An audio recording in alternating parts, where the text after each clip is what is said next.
بالکل ڈاکٹر صاحب یہ جو صورتحال ہے جس میں آپ کہہ رہے ہیں کہ 20% مہنگائی ہے، 3% گروتھ ہے، اور 10 لاکھ لوگ پچھلے سال بے روزگار ہوئے ہیں اور 10 لاکھ لوگ ہی رواں سال بے روزگاری کا ان کا اندیشہ ہے، تو اس کے نتیجے میں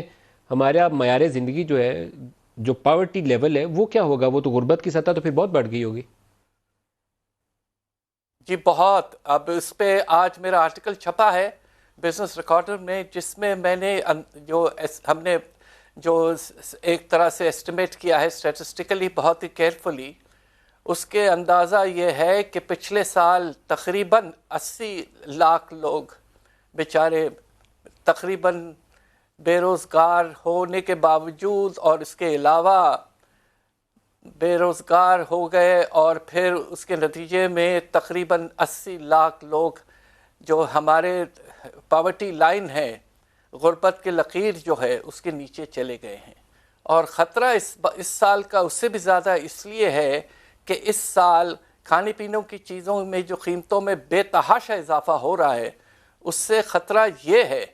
کہ شاید اس سال مجھے بہت افسوس سے کہنا پڑ رہا ہے کہ تقریباً 1 کروڑ لوگ بے روزگار ہونے کے علاوہ آپ کے جو غربت کے لائن کے نیچے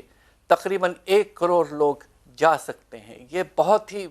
ایک طرح سے کرائسس ڈاکٹر پاشا سچویشن صاحب ہے، بہت آپ کے ڈیفیکلٹ سچویشن. الفاظ کو تھوڑا سا دہرا دوں، یہ جو 80 لاکھ اور 1 کروڑ کا آپ فگر دے رہے ہیں، یہ ایڈیشن ہے کہ یہ پاورٹی لائن کے اندر اتنے لوگوں کا مزید اضافہ ہو جائے گا، تو ٹوٹل پاورٹی کا نمبر کیا نکلے گا؟ اس کے اوپر کوئی اعداد و شمار ہے؟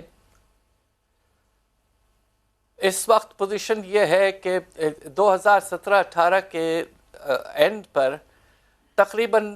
آپ کے 7 کروڑ لوگ غریب تھے، اور اب خطرہ یہ ہے کہ یہ بڑھ کر تقریباً آپ کے